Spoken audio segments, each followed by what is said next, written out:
제가 홍대에서 가장 잘 샀다고 생각이 드는 물건이 이제 하루필름이 임차가 되어 있는 건물인데 2024년도 9월 달에 거래가 된 사례입니다. MC 신동엽 씨가 이제 2015년도에 매입을 한 건물인데 128억 원에 매입을 한 건물입니다. 그래서 만약에 이거를 현재 바로 매각을 한다면은 정도라고 보시면 됩니다. 단순 시세 차익만 한 보신 겁니다. 안녕하세요, 빌딩왕 성창민 팀장입니다. 오늘은 서울 3대 상권 중에 하나인 홍대 입구 앞에 나와 있습니다.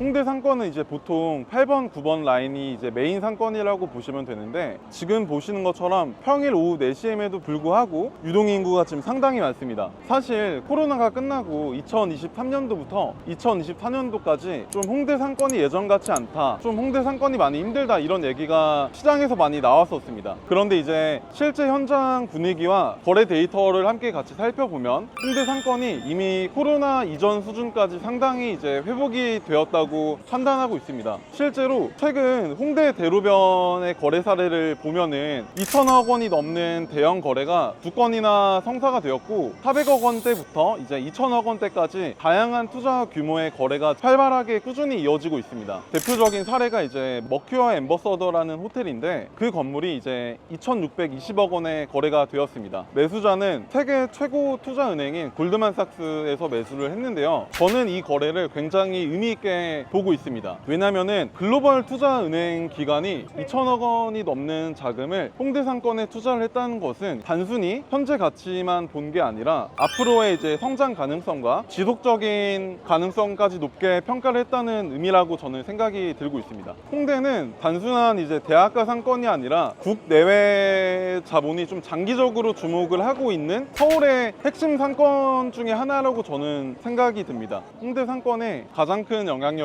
외국인 관광 수요라고 생각을 합니다. 홍대에는 이제 외국인 관광객들이 즐길 만한 컨텐츠들이 워낙 많기 때문에 K-팝 문화나 거리 공연, 아니면 카페, 클럽, 즐길 만한 컨텐츠가 굉장히 많다고 생각이 듭니다. 그래서 홍대를 찾는 관광객들이 단순히 이제 밥 한 끼만 먹고 떠나는 게 아니니까 쇼핑도 하고 카페도 가고 사진도 찍고 숙박까지 이어지는 경우가 굉장히 많습니다. 결국 이제 체류 시간이 길고 소비의 규모가 커질 수밖에 없는 것 같아요. 홍대 같은 경우는 내수 경기가 다소 침체가 되더라도 홍대 상권 같은 경우는 이제 비교적 안정적인 모습을 보이는 이유도 여기 있습니다. 국내 소비가 줄어들어도 외국인 관광객 수요가 상권의 일정 부분을 좀 지탱을 해주는 구조기 때문에 홍대 상권이 다른 상권들보다 강력한 이유라고 저는 생각을 합니다. 홍대를 단순히 뭐 유흥 상권으로만 보실 수 있는데, 홍대는 단순히 이제 유흥 상권으로만 보시면 안 되긴 합니다. 사실 마포구 일대는 이제 서울에서도 좀 대표적으로 디자인, 출판, 콘텐츠 산업의 중심지입니다. 그래서 홍대는 좀 직장인들과 창작 종사자분들이 좀 꾸준하게 유입이 되고 있고, 이분들이 이제 낮 상권을 좀 받쳐주는 역할을 하고 있거든요. 그래서 이제 시간대별로 좀 소비 구조가 굉장히 탄탄합니다. 낮에는 뭐 직장인들의 업무적인 수요가 있고, 저녁에는 유흥적인 수요가 이어지고 있습니다. 그리고 주말에는 관광객 수요까지 더해지기 때문에 주 7일 상권이라고 보시면 됩니다.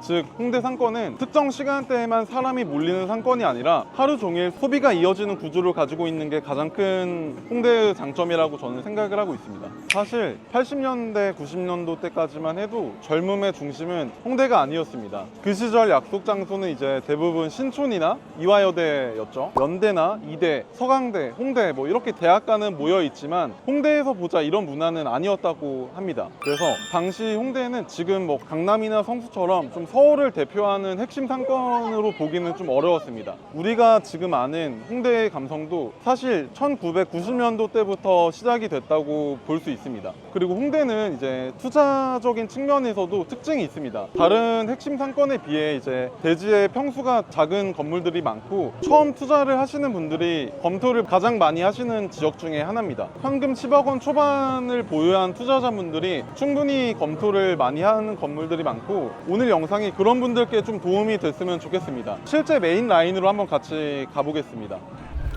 제가 홍대에서 가장 잘 샀다고 생각이 드는 물건이 이제 하루필름이 임차가 되어 있는 건물인데 2024년도 9월 달에 이제 약 66억 원의 거래가 된 사례입니다. 여기는 이제 9번 출구로 나와서 레드로드로 이어지는 핵심 코너에 위치해 있기 때문에 가시성도 워낙 좋고 메인 중에 메인 입지라고 보실 수 있습니다. 유동인구가 가장 많이 위치해 있는 곳 중 하나인데 평당가도 약 2억 원 수준이고 실제 투자 현금 비율은 한 15억 정도라고 보시면 됩니다. 입지나 황금성 모두 다 갖춘 매매 사례이고 향후 재매가까지 고려를 했을 때도 굉장히 잘 사신 건물이라고 생각이 듭니다. 여기 홍대 메인 주동선 라인은 건물이 잘 나오지 않습니다. 시세는 평당 2억 원 안팎으로 형성이 되어 있고 상부층 공실률도 비교적 낮은 편입니다. 입지적으로나 수익성으로나 동시에 충족을 할 수 있었던 건물이었습니다. 다만 코로나 시기였던 2021년부터 2024년도 사이에는 좀 상황이 많이 달랐습니다. 임차인들이 이제 이탈을 하고 객단가와 수익률이 좀 하락을 하면서 급매물이 좀 시장에 많이 나왔었습니다. 방금 말씀드렸던 거래도 그런 흐름 속에 나왔던 사례로 보입니다. 홍대 상권 같은 경우는 이제 20대 초반 고객들이 이제 비중이 높다 보니까 객단가가 상대적으로 낮은데 임대료 같은 부분은 이제 좀 빠르게 상승을 했습니다. 결국 이제 1층 임차인들 입장에서는 임대료 부담이 좀 많이 커졌었던 것 같아요. 건물 투자를 처음 하는 사람 입장에서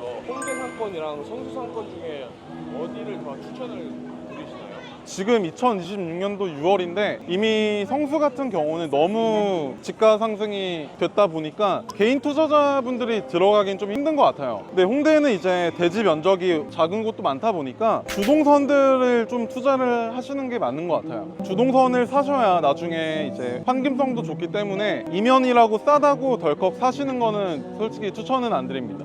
이 영상을 보시는 시청자분들께서 아마 첫 투자인 분들도 있을 텐데 홍대에 투자하려면은 현금은 어느 정도로 생각을 하면 되나요? 보통 한 10억에서 15억 정도 에쿼티를 가지신 분들이 굉장히 많은데 홍대 상권도 그래도 추천은 드립니다. 어쨌든 매물은 나오기 때문에 주동선에 매물이 나오면 그런 걸 좀 적극적으로 검토를 하시는 게 좋을 것 같습니다. 이제 이쪽 라인은 예전에 대기업 뷰티 브랜드와 이제 패션 브랜드들이 많이 입점을 해 있던 자리인데 코로나 시기에 이제 대규모로 철수가 발생이 되고 좀 아직까지 회복이 되었다고 보긴 힘든 것 같습니다. 최근에 이제 뽑기방이나 체험형 콘텐츠 매장들이 많이 늘어나면서 유동인구 자체는 그래도 아직까지 많이 있는 것 같습니다.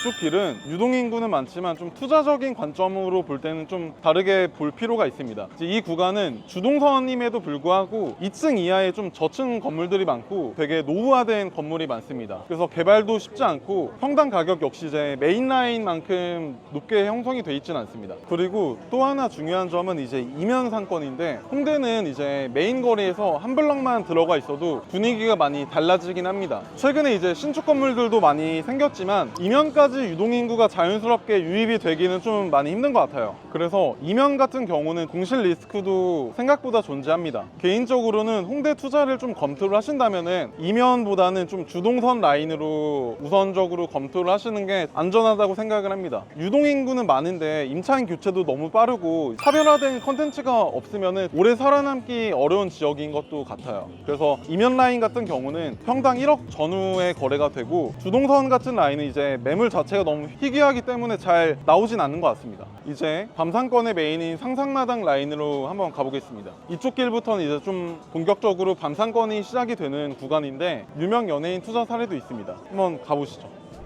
MC 신동엽 씨가 이제 2015년도에 매입을 한 건물인데 128억 원에 매입을 한 건물입니다. 토지 평당가 한 9,600만 원 수준에 매입을 하셨는데 2023년도에 한 44억 원 정도를 들여서 6층짜리 건물로 신축을 하신 거거든요. 현재 원가로만 보면 한 170억 정도인데 지금 시장에서 호가는 한 평당 2억 정도로 보고 있습니다. 그래서 만약에 이거를 현재 바로 매각을 한다면은 시세 300억 정도라고 보시면 됩니다. 단순 시세 차익만 한 160억 정도 보신 겁니다. 오늘 이렇게 이제 홍대 상권 같이 돌아봤는데 코로나 이전 수준까지 홍대가 완전히 회복을 한 것 같고 다음 상권 이제 연남동 한번 보여드리겠습니다. 감사합니다.